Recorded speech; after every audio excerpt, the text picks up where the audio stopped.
A former Greenville County deputy arrested and is now facing several charges. Ryan Gibson is charged with assault and battery, misconduct, and misconduct in office. SLED wrapped up an investigation surrounding an excessive force complaint from last summer. The judge issued a $21,000 bond. Gibson's attorney said he was not a flight risk and had no previous criminal history and asked that he be granted bond. But the man who filed the excessive force complaint also spoke at the hearing and said Gibson should be treated like a normal person, not a law enforcement officer, because he didn't act like a law enforcement officer on the day in question. And during the hearing, we heard from the victim who accused him of excessive force. He said the incident has changed his life. He's not going anywhere else. He doesn't want to be anywhere else. He wants to be here in Greenville County. He went from Greenville County Sheriff's Office to SLED, and he came back to Greenville County. He's all about Greenville County. This is a very tormenting and terrifying act that happens to me. It's changed the lives of me and my children very drastically. I listened to the lawyer say all those nice things about it, but on July 25th, he didn't take none of that into consideration that he had those things going for him. And we've since learned Gibson is tied to 2 previous use of force incidents, including a deadly deputy-involved shooting and a prior complaint of excessive force. Before working for the Greenville County Sheriff's Office, Ryan Gibson was a police officer for the Greenville Police Department from 2014 to 2016. And what happened to Benny Jones back in July that led to these charges was not the first time someone has accused Gibson of using excessive force while on the job. Fox Carolina's Zach Proletsky has more on what happened leading up to his arrest. Benny Jones says he was checking on his friend who was being stopped by Greenville County Sheriff's deputies in July of 2020 outside of his home.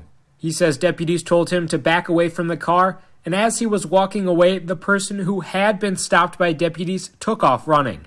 Instead of chasing that suspect, Jones said one of the deputies, Ryan Gibson, put handcuffs on him.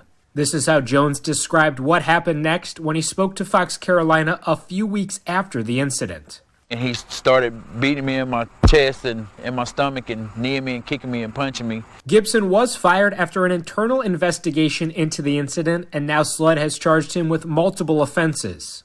But it's not the first time he's been involved in a use of force incident while working in law enforcement. In 2017, Gibson was one of multiple deputies at a motel on Malden Road on an early February morning when a tag on a car came back as stolen. Jason Mendez, who was in that car, would not get out according to deputies at the time. Get out. I'm going to break it, dude. You better get out. It's your last chance. Just a few minutes later, a deputy smashed out one of the car windows and shots were fired after deputies say they believed they saw a gun. Mendez was killed in the incident, and Greenville County Sheriff Hobart Lewis confirmed to Fox Carolina that Gibson was the one who fired the shots.